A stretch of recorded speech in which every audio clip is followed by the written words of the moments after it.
ครับวันนี้เรามาต่อข้าวภาษากำเมืองต่อนะครับได้ไปอยู่6 บทแล้วนะครับกับแถม1 บาทนะครับบาทที่บทที่7นะครับวันนี้ก็จะเป็นบทที่7บาทที่2นะครับก็คือบาทก้อมนั่นนะครับของเดิมก็มีอย่างอี้นะครับกำเมืองภาษาล้านนาเฮานี้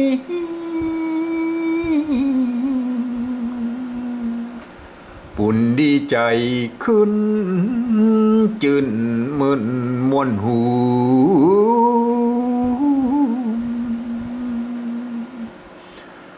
สำเนียงเสียงเพาะหยอกเยาะลื่นลือ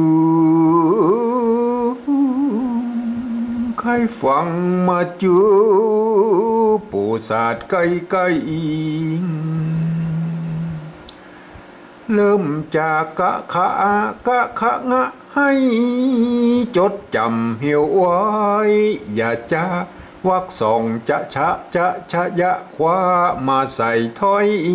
เลี้ยงกำละตะละนะละทะจือจา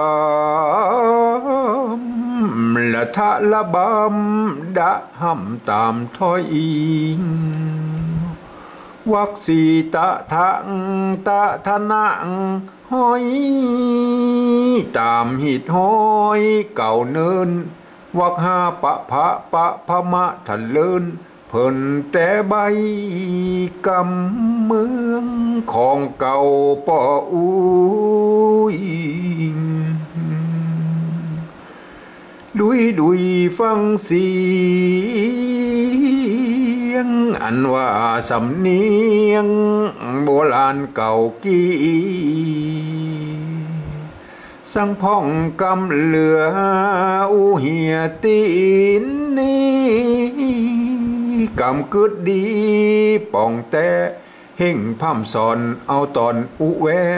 กอกหูอ้อกำตายพ่อแม่ล้วนหน้านวลตาสายลืมเจือจาดใหญ่ไหลลงลิงลุงภาษาอื่นเขาเอามาจื่นสู้ดูแควนสำเนียงป่ออุ้ยกลัวจะไปไก่บ่ได้คุดคุยเพียงแต่มาอู้ดาฟังลืมเก่ายอดมอน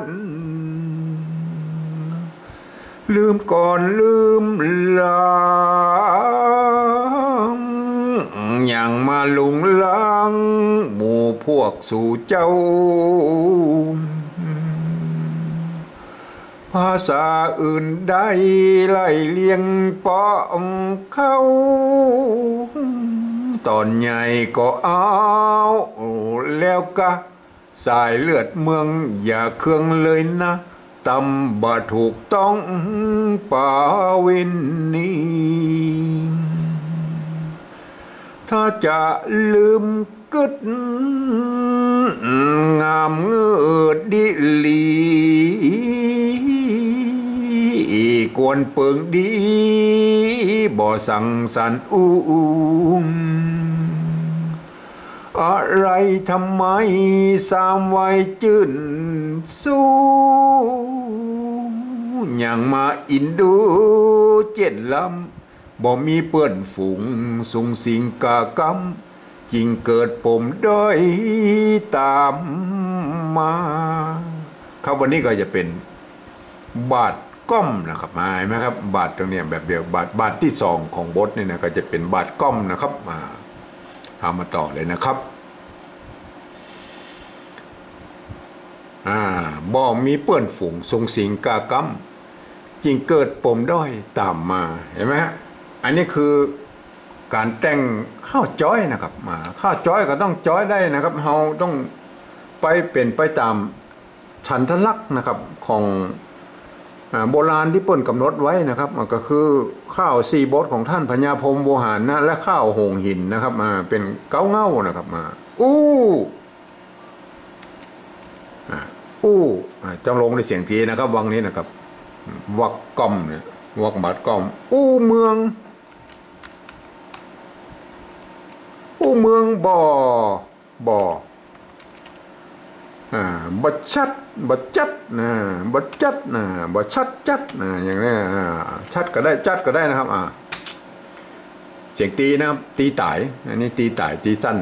บัดชัดบัดจัดนะเหมือนฮัดเหมือนฮัด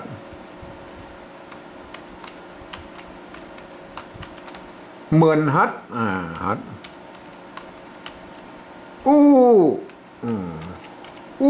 อันนี้มาแล้วครับมาจ๋าเสียงชัดวายไหมครับสัมผัสก็มาเนี่ยไตไทยหรือไตนะครับมันไทยนะครับคนบะเก่าว่าไตนะคนไตปนนะครับปนเสียงชัดวายใจตกปะนะครับปนไตปนเมืองไตปนเมืองมันมันจะเหลี่ยมจะเกี่ยมนะใจปนเมืองละนาเมืองละนาเมืองมันสละอาเขาบอกเอาล้านนานะครับล้านนาไตปนล้านนาจะเหลี่ยมมันความเป็นมันจะเหลี่ยมจะเกี่ยมนะครับจะเหลี่ยมจะเกี่ยมมาเฮาก็เปลี่ยนเป็นเกี่ยมเนี่ยมันเอาเปิงดีนะครับจะเหลี่ยมนี่มันเอาเขียนให้เต็มก่อนนะครับตัวละนะครับเหลี่ยมเห็นไหม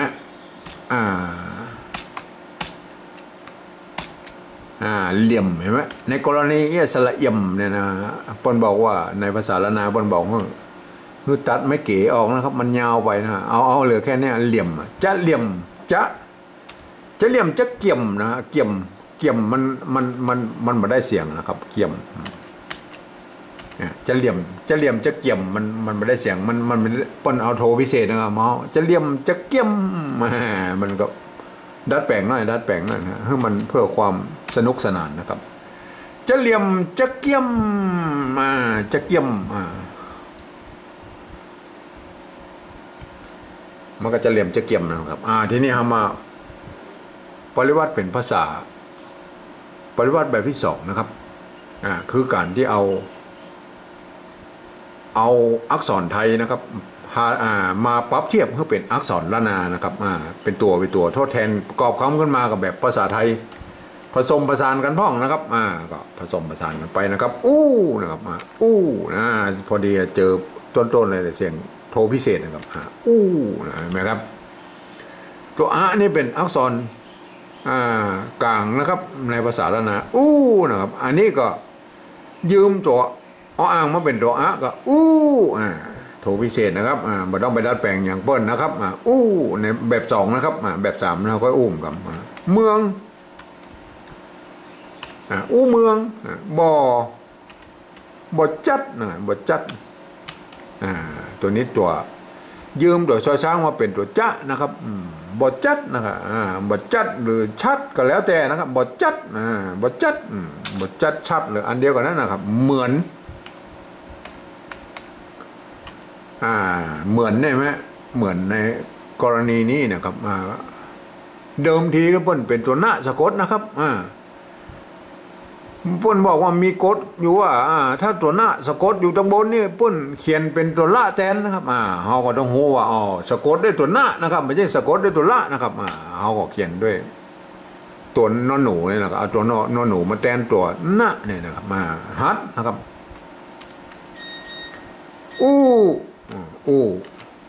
จ๋านะครับยืมตัวจอจานมาเป็นตัวจ๊ะนะครับไตยืมตัวทอทหารนี่ไปเป็นตัวตะเนี่ยครับไตปนล้านนาล้านนาจ๊ะนี่มัน ในภาษาละนาป้นบ่มีสระอะหรือไม่กะเนี่ยนะครับป้นอีพวกอ่านจะอยู่แล้วนะมันเป็นตัวจะนะครับ แต่เมื่อประกอบเป็นคำไทยแล้วเป็นภาษาปริวัติแบบที่สองแล้วมันก็ถ้าเอามาใส่มันอ่านจะไปอ่านเข้าใจผิดอ่านเป็นจอได้นะครับเอาใส่สระอะเนี่ยจะเหลี่ยมเห็นไหมเหลี่ยมในภาษาละนาป้นบ่มีไม่เก๋นะครับเพราะฉะนั้นในการเขียนในภาษาไทยเนี่ยเขาก็หัวอันนี้คือเหลี่ยมนะครับประกอบคำให้มันเป็นเหลี่ยมนะเห็นไหมเหลี่ยมจะเหลี่ยมจะเกี่ยมเกี่ยมนะครับจะเหลี่ยมจะเกี่ยมอันนี้มันเป็นภาษาแสลงนะครับแสลงสมัยใหม่จะเหลี่ยมจะเกี่ยมมันเป็นคำล้อเลียนนะครับล้อเลียนทีนี้เอามาแปลงเป็นภาษาปริวัติแบบที่สามนะครับทีนี้ก็คือการที่เอาภาษาไทยทั้งรุ่นมาสะกดเขียนตามสำเนียงกระมู่ภาษาละนาทางบนบุ้นนะครับบ่เกี่ยวกับภาษาปริวัติแบบที่สองนี่แล้วนะครับสะกดอย่างได้เขียนไปตามอันนะครับก็มันก็มีข้อจำกัดพอสมควรนะครับก็คือระบบการผ่านเสียงในภาษาไทยกับภาษาละนามันเหมือนกันนะครับเมื่อเรามาเขียนแล้วมันบรรทัดบรรตรงกันนะครับอย่างตัวนี้เลยตัวแรกนี่เลยเนี่ยนะครับเห็นไหมครับในภาษาละนาตัวนะครับโดนไม้ขอจ้างไว้ตัวเป็นอักษรกลางนะครับโดนไม้ขอจ้างไว้เสียงโทพิเศษนะครับอาจจะเป็นก็ได้นะครับเพราะว่าตัวนี่เป็นอักษรกลางมีสิทธิ์พิเศษได้เสียงโทพิเศษหรือเสียงตีก็ได้นะครับนะก็ได้นะก็ได้นะเห็นไหมกรณีนี่มันมีอย่างเดียวมันบ่มีนะครับเสียงมันมีเอาเนี่ยนะครับในภาษาปริวัติแบบที่สองยืมตัวมาเป็นตัวอ่างมาเป็นตัวเนี่ยนะครับโดนไม้ขอจ้างมากับเดี๋ยวเปิ้ลนะครับอันลุ่มแล้วครับอันลุ่มเขาเขียนไว้แล้วครับเอาภาษาไทยมาเขียนนะครับอันนี้ตัวอ่างนะครับโดนไม่โทรไปภาษาไทยอ่านว่านะครับเสียงโทปกตินะครับมันโกละอันนะครับเห็นไหมเขียนเหมือนกันแต่อ่านต่างกันนะครับอ่านต่างกันนะเพราะว่าลักการอ่านมันคนละลักนะครับอันแบบสองนี่ใจลักการลักภาษาละนาอ่านนะครับเพราะว่าไส้ในนี่เป็นตัวละนานะครับตัวนะครับตัวมานะครับตัวบะนะครับตัวจ้านะครับเห็นไหมครับอันลุ่มนี่เป็นภาษาไทยนะครับเพราะว่าเขียนด้วยภาษาไทยนะครับต้องอ่านแบบภาษาไทยนะครับไม่ใช่ว่าเขียนแบบภาษาไทยอ่านแบบละนาไม่ใช่นะครับมันจะไปมั่วอย่างนั้นมาได้นะครับเพราะนั้นมันเขียนมาได้แล้วครับจะเฮือเป็นตัวบนมาได้นะครับมันมีทางเลยนะครับเพราะว่าในภาษาไทยบ่มกำหนดวรรณยุกต์โทพิเศษมาฮื้อนะครับบ่มีนะครับบ่มีเพราะนั้นเขียนมาได้นะครับถ้าใจหลักการภาษาละไทยอ่านแล้วมันนะโทปกตินะครับเพราะนั้นจะต้องดัดแปลงตัวนี้เลยนะครับในส่วนตัวของผมก็เอาจุดประกอบไว้อย่างนี้นะครับเพื่อให้รู้ว่ามีจุดประกอบไม่โทอย่างนี้นะครับบังคับนะครับบังคับคนทั่วไปเข้ามาอ่านบอกว่าคนไทยคนฝรั่งมังค่าหรือคนเมืองที่บ่ได้เคยเรียนภาษาละนามานะฮะกรรมที่มีจุดที่ผมเขียนไว้อย่างนี้นะครับอ่านออกเสียงโทพิเศษนะครับนะครับผมไปหันคนอื่นนะครับป้นใจตัวเอียงนะครับเสียงโทพิเศษนะครับก็มีแนวความคิดสร้างสรรค์ที่ดีนะครับใครจะใจตัวเอียงตัวนาตัวขีดเส้นใต้อันอย่างกระสุนแล้วแต่ไปดัดแปลงมานะครับดัดแปลงมานะครับแต่อย่างว่านะของคอมเมนต์ไว้หน่อยนะต้องรุ่มนะครับว่ากรรมอย่างนี้เขียนเมื่อเขียนอย่างนี้แล้วขอให้อ่านออกเสียงโทพิเศษนะครับอย่างนี้นะครับสำหรับกรรมอื่นๆนี่สะกดได้อย่างไรเขียนไปแบบนั้นเลยนะครับบ่ต้องไปดัดแปลงเพิ่นนะครับเฮามาเปลี่ยนแปลงดัดแปลงตัวนี้ตัวเดียวนะครับตัวอื่นมันต้องดัดแปลงนะฮะเป็น10 กว่าจุดนะครับจะต้องไปดัดแปลงเพิ่นถ้าดัดแปลงตัวนี้ตัวเดียว10 กว่าจุดนะครับมันต้องดัดแปลงเขียนไปเลยนะครับทุกตัวนะครับในภาษาละนาเนี่ยจะเขียนได้ทุกตัวนะครับในภาษาเอาภาษาไทยมาเขียนนะครับถ้ามาอ่านท่านจะต้องไปดัดแปลงไปเรื่อยนะครับดัดแปลงไปเรื่อยนะครับเอาเมืองนะครับเมืองเห็นไหมเมืองบ่ บ่จัดนะครับบ่จัดหรือชัดนะครับก็แล้วแต่นะครับบ่จัดเขียนให้มันเป็นจัดก็ได้นะครับหรือชัดก็ได้นะครับก็แล้วแต่บ่จัดบ่ชัดก็สุดแล้วแต่นะครับมันก็เหมือนกับไอ้พุทธพุทธใครจะพุทธใครจะพุทธก็แล้วแต่นะครับเหมือนฮัดฮัดอันนี้มันฮัดนะครับในภาษาไทยเห็นไหมอันนี้มันเสียงเอกนะครับฮัดฮัดก็ใส่ไม้จัตวาครับวันนี้ก็เหมือนฮัดอู้มแล้วนะครับอู้ใส่จุดประดับไว้อย่างนี้นะครับอย่างนี้จ๋านะครับจ๋าอันนี้มันจานะครับเห็นไหมในภาษาไทยจาเขาก็จะต้องใส่อย่างนี้ไม้จัตวากับจ่าแล้วนะครับจ่าไตนะครับไตก็ใจต่อเต่าก็ได้นะครับพายานไทยก็บ่ได้ว่านะครับจะไทยจะไตมันก็บ่เดียวมันก็ปนกันแล้วปนนะครับปนอันนี้ภาษาไทยมันอ่านว่าปนนะครับปนใส่ไม้จัตวาปนล้านนาเสียงตีนี่มันมีปัญหานะครับล้านนาจะนะครับจะอันนี้ภาษาไทยมันอ่านจะเสียงเอกนะครับจะใส่ไม้จัตวาครับวันนี้จะเหลี่ยมจะเหลี่ยมเหลี่ยมเหมือนกันจะเกี่ยมจะเกี่ยมจะเกี่ยมเสียงโทพิเศษนะครับอันนี้เป็นคำแสลงนะครับใจคำแสลงเกี่ยมความจริงมันจะเหลี่ยมจะเกี่ยมนะครับอันนี้เป็นคำล้อจะเหลี่ยมจะเกี่ยมมันเป็นคำล้อนะเวลาเขาจอยเวลาอย่างนั้นนะฮะอันนี้นะครับเห็นไหมครับเมื่อเขียนเป็นภาษาปริวัติแบบที่3แล้วถ้ามันอยู่โดดๆของเพิ่นอยู่ดังเยี่ยวนะเขียนอย่างอื่นบ่มีอันภาษาอันอื่นมาเจือปนแล้วนะครับอันนี้คือภาษาไทยนะครับอ่านแบบภาษาไทยนะครับแต่ก็ยังว่ามีข้อยกเว้นอยู่ว่ากรรมที่มีจุดอย่างอี้ประกอบไม่โทนี่อ่านออกเสียงโทพิเศษนะครับตัวยอยักษ์อ่านออก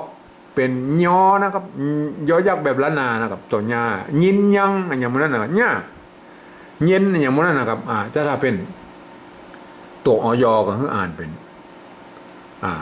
ออกเสียงไปดังยอยักษ์ไทยนะครับยูยาย่างยากอย่างนั้นนะครับเห็นไหมครับท่านแล้วท่านจะได้สำเนียงล้านนาที่ใกล้เคียงที่สุดนะครับเป็นคนทั่วไปนะครับเป็นคนไทยฝรั่งมังค่าหรือคนเมืองที่มันรู้ภาษาล้านนานะครับบัดได้เรียนภาษาล้านนามานะครับมันจะพิเพี้ยนกันอยู่แถมนิดหนึ่งเนี่ยก็คือเสียงจัตวานะครับอย่างเงี้ยเหมือนเนี่ยนะครับในภาษาไทยก็อ่านทั่วไปก็เหมือนในภาษาล้านนานั่นน่ะเสียงจัตวายาวอย่างนี้นะจะออกลึกกว่าต่ำกว่ามีต้องจ้างอยู่เนี่ยเหมือนเห็นไหมมันผิดกันนิดเดียวนะครับจะเฮาไม่ต้องไปดัดแปลงอย่างเบิ้ลแล้วนะครับเพราะว่ามันก็อย่างมากถ้าเอาคือเกรดสมมติว่าได้ A นะครับอันนึง A ลบอันนึง A บวกมันเกรดเดียวกันนะครับมันจัตวาเหมือนกันนะมันจัตวาต่ำ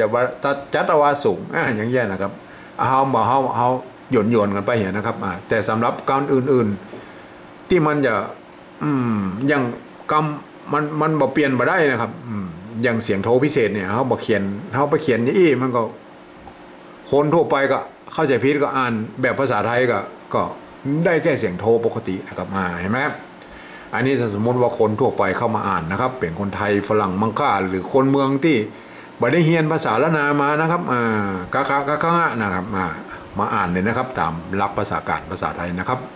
ท่านจะได้สำเนียงล้านนาที่ใกล้เคียงที่สุดนะครับอ่านเลยนะครับอู้นะครับไม่ใช่นะฮะไม่ใช่เมืองนะครับเมืองเสียงโทพิเศษนะครับเมืองบ่จัดนะบ่จัดหรือชัดก็แล้วแต่นะครับเมืองบ่จัดเหมือนฮัดจ๋าเสียงโทพิเศษนะครับไตปนล้านนาจะเกี่ยมจะเหลี่ยมจะเกี่ยมจะเหลี่ยมจะเกี่ยมเห็นไหมครับมันต้องอย่างอี้สำเนียงละนานะครับแต่ถ้าสมมติว่า เป็นภาษาปริวัติแบบที่สองอีกแล้วครับอันนี้เปิ้นไม่ใช่ให้คนอื่นทั่วไปเข้ามาอ่านนะครับมันไม่ใช่นะครับเปิ้นเอาเขียนไว้จุดประสงค์เปิ้นเอาไว้เทียบภาษาละนาดังบนบุญนะครับเพื่อภาษาละนาดังบนบุญมันหายเปิ้นก็จะปริวัติภาษาปริวัติแบบที่สองนี่กลับไปเป็นภาษาละนาได้นะครับเห็นไหมครับถ้าเป็นคนอื่นทั่วไปมาอ่านแล้วมันจะผิดเพี้ยนสำเนียงไปเลยนะครับโมโหอิโนอิเนนะเป็นคนไทยฝรั่งมังค่าหรือคนเมืองนั่นนะครับที่บัณฑิตเรียนภาษาละนาไปตามอ่านไปตามแบบภาษาไทยก็จะผิดเพี้ยนเลยทันทีอย่างเช่นเมืองบ่อชัดเหมือนหัดจาไทยปนละนาจะเหลี่ยมจะเกี่ยมเห็นไหมโอ้โหมันมาไหวแล้วครับอันนี้มันไม่ใช่สำเนียงละนาครับอันนี้มันมาไหวมันคอทองแดงนะครับภาษาละนามใช่อย่างนะครับถ้าอ่านแบบนี่ปุ๊บมันถ้าเราจะไปกรุงเทพเนาะพระเจ้าเลยนครสวรรค์ไปเลี้ยวขวาก็ต้าน้ำอ้อยมันไปกรุงเทพสกรรมมันไปพดยศไปสุพรรณมุ่นนะครับมันยากมันมาได้นะครับมันเอาไว้คือคนที่เปิ้นเฮียนภาษาละนามาอ่านนะครับพวกก็จะอ่านไปตามแบบฉบับภาษาละนานะครับอันนี้คือตัวตัวมะตัวบะตัวจะนะครับพวกก็จะอ่านเมืองบ่อจัดเหมือนฮัดจ๋าไตปนละนาจะเลี่ยมจะเกี่ยมเห็นไหมครับป่นจะต้องอ่านอย่างนี้นะสำเนียงเมืองเหนือจะต้องอย่างนี้นะครับมันดิ้นมาออกนะครับแล้วภาษาละนาเก้าเงาป่นอย่างนี้หรอครับอย่างนี้ป่นบ่มีปัญหาอยู่แล้วนะครับป่นสมบูรณ์แบบในตัวของป่นอยู่แล้วนะครับพี่ป่นมีมนต์เสน่ห์ของในตัวอักษรของป่นอยู่แล้วนะครับ